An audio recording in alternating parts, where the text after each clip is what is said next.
بسم الله الرحمن الرحيم سأل سائل بعذاب واقع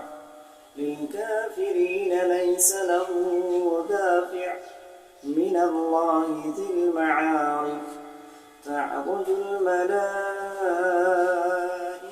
والروح إليه في يوم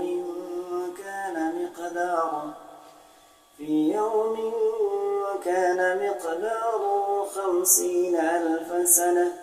فاصبر صبرا جميلا إنهم يرونه بعيدا ونراه قريبا يوم تكون السماء كالمهل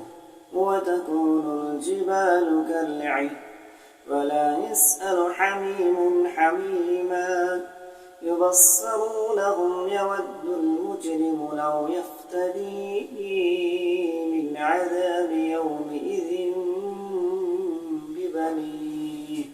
وصاحبته وأخيه وفصيلته التي تؤويه ومن